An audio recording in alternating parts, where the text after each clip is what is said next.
Hey, what's up? It's Yuri and welcome to this video where I'm going to share with you 6 workout mistakes you must avoid if you actually want to burn fat.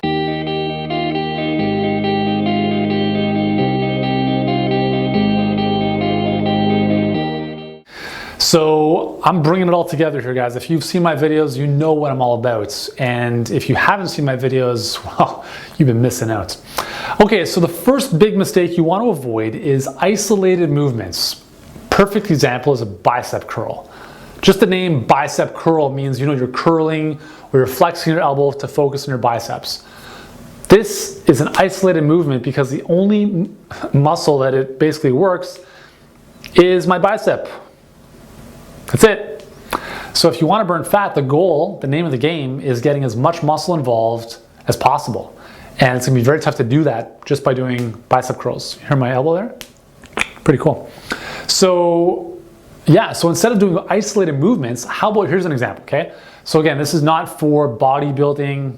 That's a different subject matter. This is for fat loss, which means let's get as much muscle involved as possible. What if we did a lunge walk with bicep curls? So now we're lunging forward and curling our biceps. So we're just taking that isolated exercise and we've just compounded it by getting more muscle involved in the lower body. What if, instead of just doing a bicep curl, we did a bicep curl press? So now we've got the weights, curl, boom, above the head.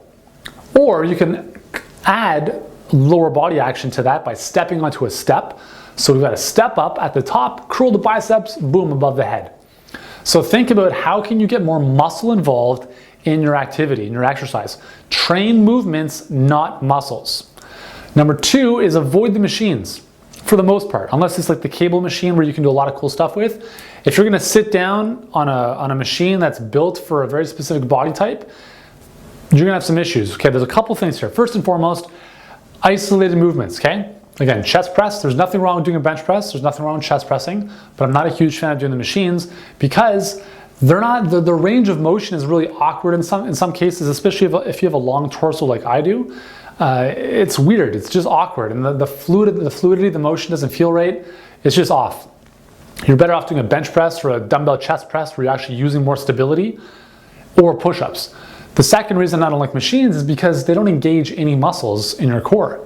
So let's say you were doing a dumbbell chest press. You've got a dumbbell in each hand, you're laying on the bench, right? Your core can be activated in that case to some degree, but just by pressing the weights individually to the middle, there's more stability involved. And you're not gonna get that with a machine, even if the machines are unilateral pressing, okay? It's not the same. Or you can do a standing press, one arm at a time using the cable machine. So cable's behind you, grab it, standing. Now you're pushing into a chest press as you're standing. Believe me, huge core exercise.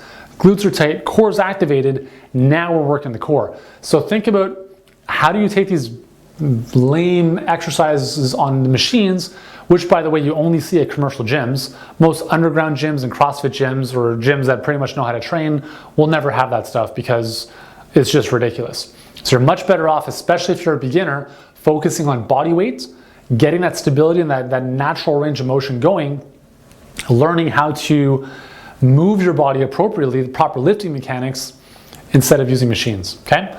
Number 3 is to stop doing so much cardio. I don't know how many times I have to talk about this. Too much cardio elevates cortisol, it decreases thyroid hormone, or T3 specifically. It will wear your body down. It decreases testosterone and growth hormone. Anything else? It basically works against you. Everything you want to have a healthy metabolism, it does exactly the opposite. Okay, so yes, it'll burn calories while you're doing the workout.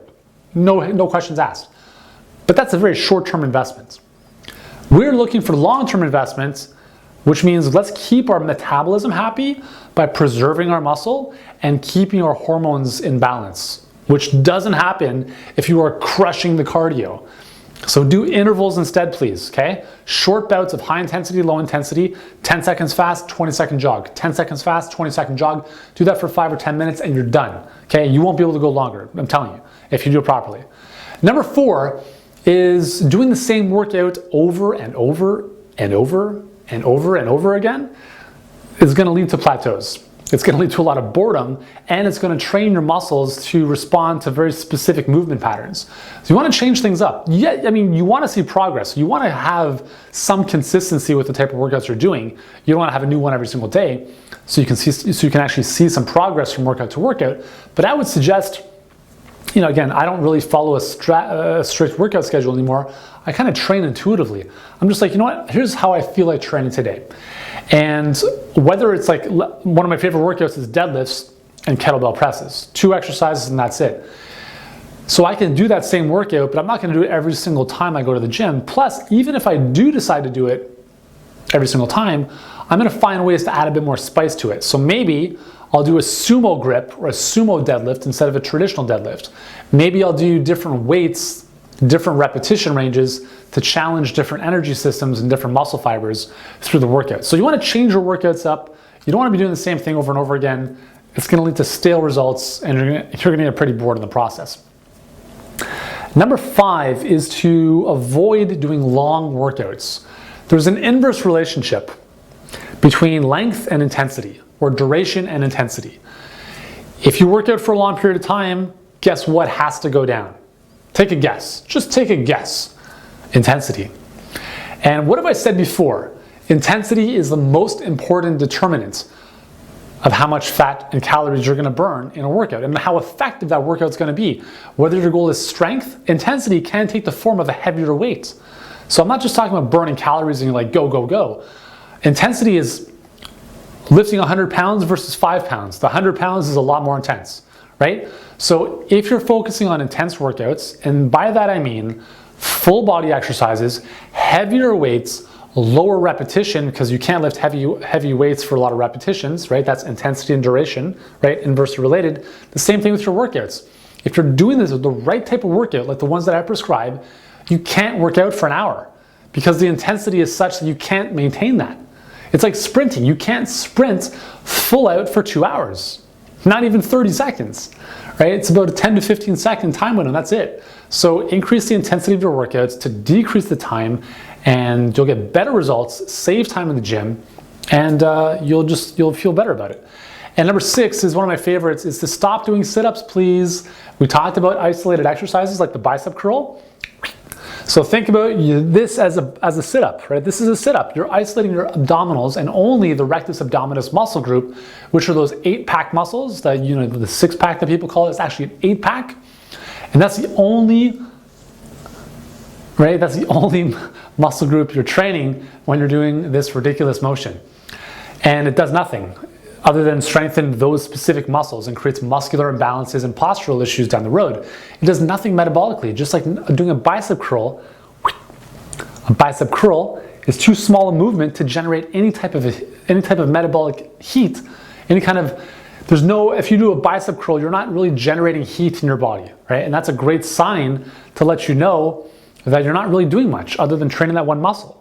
So when you're doing these types of workouts, full body, heavier weights, lower repetitions, you're generating a lot of heat. You're feeling yourself get hotter. That's why you sweat. That's why sweating and huffing and puffing are good signs of a good fat loss workout. Does that make sense? I hope it does, because if your goal is to burn fat, believe me, I've got the workouts to help you do that. So join us over at the blog. The link for that is below this video to go more into depth with this goodness. Let me know your thoughts. If you have any questions about how to burn fat with a workout, let me know. That's one of my expertises. Is that even a word? Expertises? Areas of expertise. And thank you for joining me once again. Give this video a thumbs up. Give it 2 thumbs up if you can, because we do have 2 thumbs. And share it with your friends. Remember to subscribe to the channel, and I'll see you in our next video.